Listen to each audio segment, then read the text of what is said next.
यही कृषि की यदि मैं बात करूं तो भारत एक कृषि प्रधान देश है।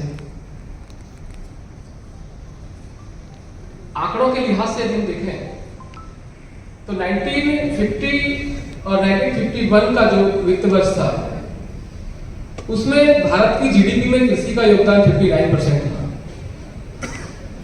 आज अगर हम 2022-23 में इस आंकड़े को देखते हैं तो ये 18% पे आ गया है। ये चिंता का ही नहीं, चिंतन का भी विषय है कि जिस देश की 70% आबादी कृषि पर निर्भर हो, जिसमें ग्रामीण आबादी 80% कृषि पर निर्भर हो, उस देश में कृषि का योगदान देश के विकास में निरंतर बढ़ता जा रहा है। तो ये प्रश्न मैं सदन में छोड़ता हूं। बाकी दूसरा पहलू में की बात करूं कि एक किसान का बेटा या बेटी किसान नहीं बनना चाहता। ये एक कड़वा सच है। एक नेता का बेटा नेता बनना चाहेगा, बनता भी है। एक अधिकारी का बेटा अधिकारी बनता है, एक व्यापारी का बेटा व्यापारी बनता है, लेकिन किसान का बेटा किसान नहीं बनना चाहता। जिसका कारण है, अभी पूर्व मंत्री जी यहां पर आए थे, उन्होंने इस विषय को रखा कि किसानी यानी खेती जो है कृषि घाटे का सौदा है। तो ये आज के समय में भी चिंता का विषय है और इस पर चिंतन करना अति आवश्यक है। रही बात है ग्रामीण विकास की, जिसका सीधा संबंध कृषि से भी है। कृषि के आंकड़े भी मैंने आपको बताया था संक्षिप्त में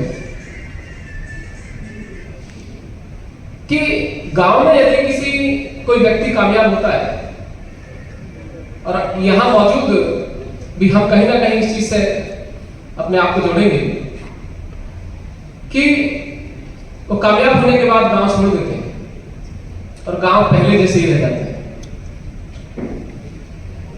लेकिन इसका एक अपवाद देखने को मिला कोरोना काल में। जब मौत सामने दिखाई दी तब हम सब गांव की तरफ भागे। क्या कारण था? कुछ ना कुछ तो वजह रही होगी। गांव भी सुरक्षित थे उस समय। तो हमको अब गांव के विषय में भी सोचना पड़ेगा। बेशक हम कितनी ऊंचाई पर चले जाए, हम महानगरों में पहुंच जाए, बड़े उद्योगपति बन जाए, बड़े अधिकारी बन जाए, बड़े नेता बन जाए, लेकिन हमको अपने गांवों को नहीं भूलना है। तो गांवों से जुड़ेंगे कैसे? गांवों से जुड़ने का तरीका भी है। आप अपने अपने गांवों में,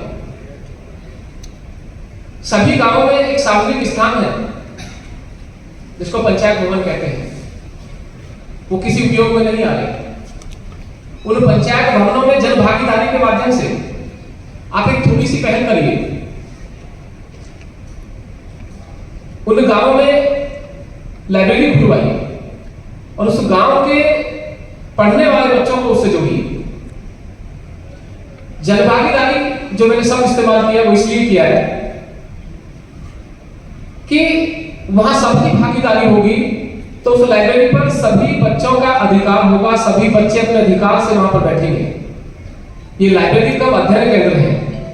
जिस मिशन की मैं बात कर रहा हूं, जिस मिशन की बात मनीष भाई ने की, पिछले 3 वर्षों से हम लोग इस पर काम कर रहे हैं और 3 वर्षों में देश के 7 राज्यों तक हम पहुंचे हैं, जमीनी स्तर पर पहुंचे हैं, गांव गए हैं और 500 से अधिक लाइब्रेरी अब तक खुलवा चुके हैं।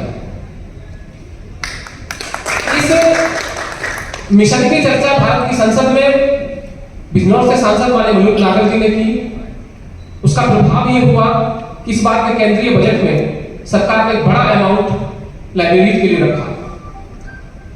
और जैसा अभी पूर्व में बताया कि देश में पहली बार इस बार पुस्तकालय महोत्सव का आयोजन प्रगति मैदान में किया गया।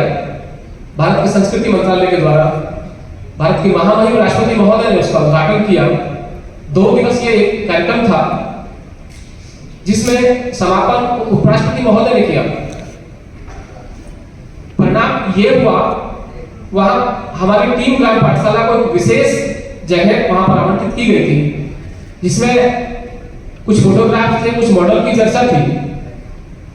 उसका परिणाम ये निकल करके आया कि देश भर से जो लाइब्रेरी के प्रतिनिधि वहां पर आए थे, उन्होंने इस मॉडल को समझा और अब ये देश भर में चर्चा का विषय बन चुका है। इस मिशन के तहत इसकी सबसे बड़ी जो खूबसूरती ये है कि ये कोई एनजीओ नहीं है। हम लोगों का जो ग्रुप है वो अधिकतर सरकारी सेवा में सेवारत लोगों का समूह है। इसमें आईएएस, आईपीएस, जजेस, टीचर्स, प्रोफेसर्स, सभी वर्ग के लोग जुड़े हुए हैं।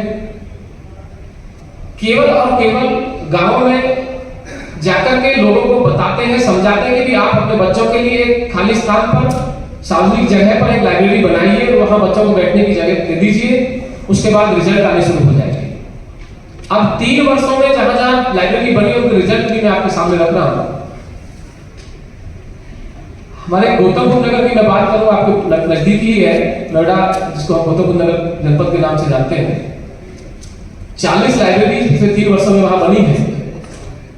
एक लाइब्रेरी से, जहां जिस गांव में एक बच्चा भी डायरेक्ट सब इंस्पेक्टर भर्ती नहीं होता था, उत्तर प्रदेश पुलिस में 3 बच्चे एक गांव से सेलेक्ट हुए हैं। 5 बच्चों ने सीजीएल जैसा एग्जाम क्वालिफाई किया है। क्योंकि गांव का विकास गांव के बच्चों के पढ़ने से होगा, इसी को हमको स्वीकार करना पड़ेगा। अभी हम सनातन संस्कृति की बात कर रहे हैं। भारत का स्वर्णिम इतिहास रहा है। भारत में तक्षशिला